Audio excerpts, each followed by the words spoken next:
Ja, so klingt das, wenn ich versuche, tolle Verzierungen zu spielen, ohne eine Ahnung zu haben, wie ich den Rhythmus gestalte und was meine Zunge macht. Und damit euch das nicht passiert, bleibt dran und schaut euch dieses Video an.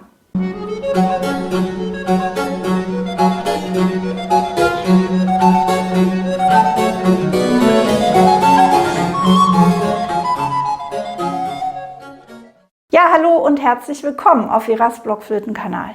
Also, heute nehmen wir uns mal diese ganz einfache Melodie vor, die ich komponiert habe für euch und schauen mal, wie ihr da verzieren könnt und wie ihr das ausführt. Dass es auch schön klingt, dass es auch klingt wie eine Verzierung und nicht, als ob es schon da gestanden hätte, und wie es auch in den ursprünglichen Rhythmus passt. Ganz wichtig. Ihr müsst nämlich die Melodie, die da steht, diese ganz einfache Melodie, als euer Grundgerüst nehmen. Auch als das rhythmische Grundgerüst. Das heißt nicht nur die Noten, dass ihr wisst, okay, da ist ein G drin, da ist ein D drin, da ist ein H drin und irgendwie müssen diese Töne noch drin bleiben und darum herum spiele ich irgendwas. Nein, die sind auch euer rhythmisches Gerüst. Das heißt, ihr solltet zumindest in den meisten Fällen die Noten da lassen, wo sie sind. Also das G am Anfang hier hat 2 Schläge und das D kommt auf den 3. Schlag. Der nächste Ton, das H, kommt im 2. Takt auf den 1. Schlag und so weiter. Und wenn jetzt eure Verzierungen dazu kommen, dann müsst ihr die drumherum spielen, um diese Gerüsttöne, die an ihren Stellen bleiben müssen.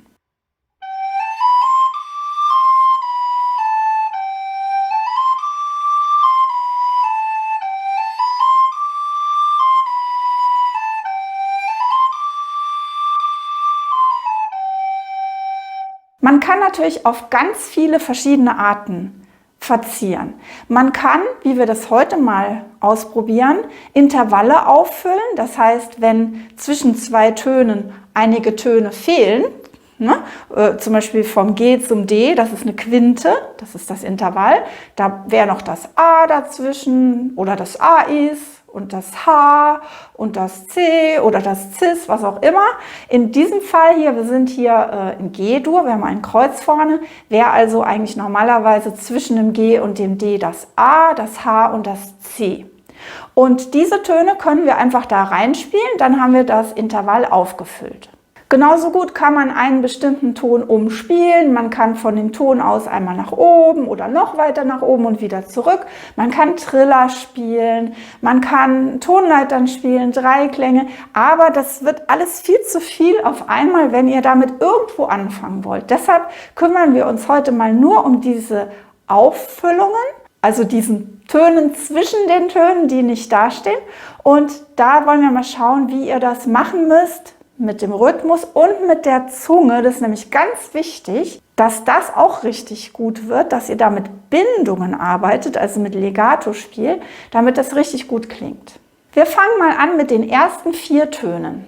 So, wenn ich jetzt, wie gesagt, die Töne, die Gerüsttöne, die ursprünglichen Töne dort lasse, wo sie ursprünglich waren, dann müsste das so klingen.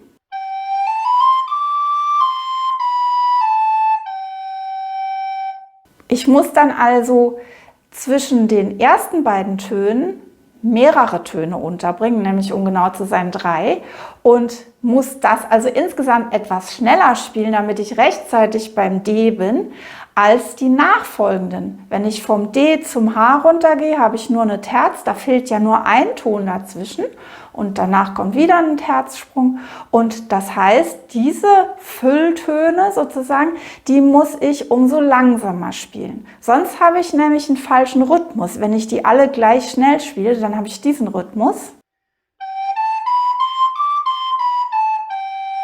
Aber eigentlich muss es so klingen.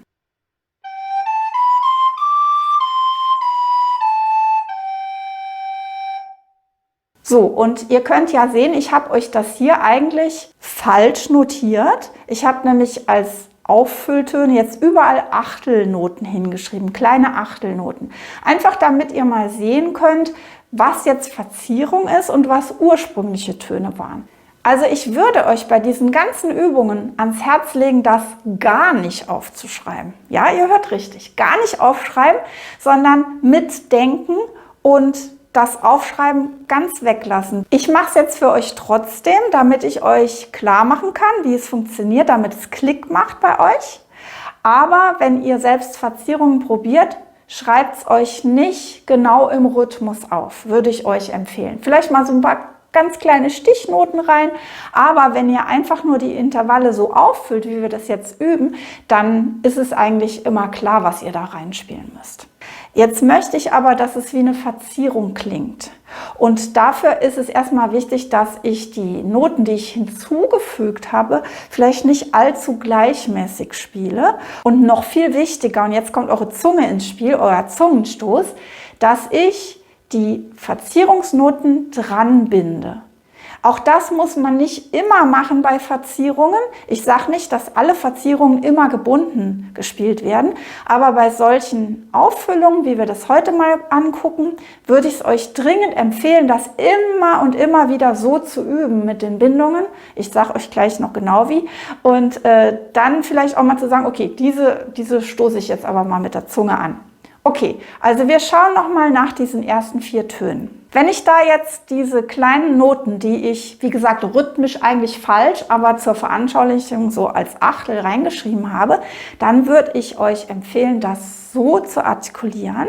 Ihr seht, hier ist eine Bindung vom ersten Ton an und die Verzierungsnoten, die zwischen dem ersten und zweiten Ton sind, die sind drangehängt an den ersten Ton.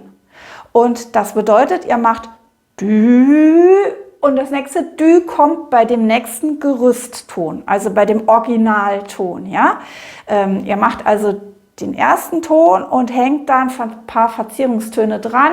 Dann kommt der nächste Ton und an dem hängt wieder der nächste Auffüllton dran, nämlich das C. Und immer wenn ein Gerüstton kommt, ich nenne es jetzt mal so, einer, der ursprünglich da stand, dann müsst ihr die Zunge hinzunehmen, dann müsst ihr Dü machen.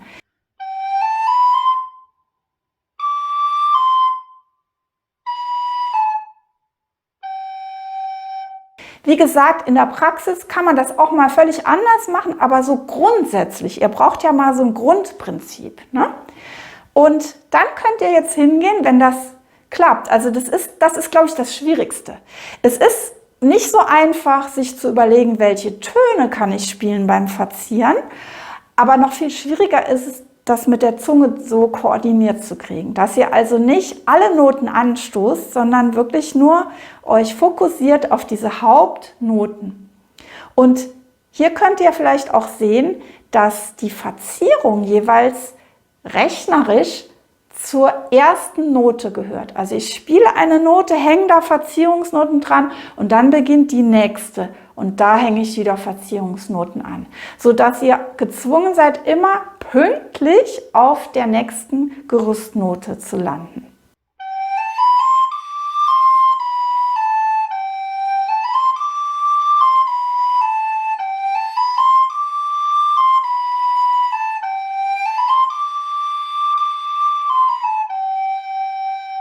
So, jetzt könnte man sagen, wir sehen mal die ersten 4 Noten als Einheit und dann kommt die nächste kleine Einheit mit 3. und 4. Takt. Also haben wir einmal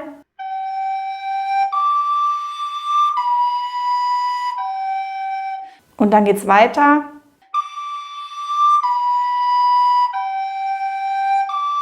So, jetzt ist es auch nett, zwischen diesen 2 Takten und 2 Takten auch nochmal einen Schlenker hoch zu spielen. Also vom G wieder hoch zum D.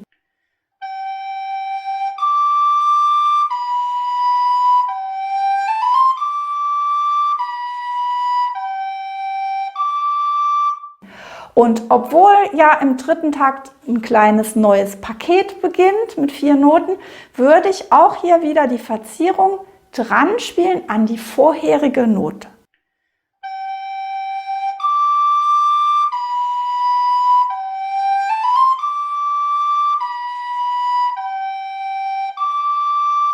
Also nochmal zusammengefasst. Rhythmus, da ist wichtig, dass ihr den Grundrhythmus beibehaltet, dass ihr, egal was ihr da drumherum spielt und verziert, immer pünktlich auf den Hauptnoten, auf den Gerüstnoten seid Und das müsst ihr im Notfall auch mal mit dem Metronom dann kontrollieren.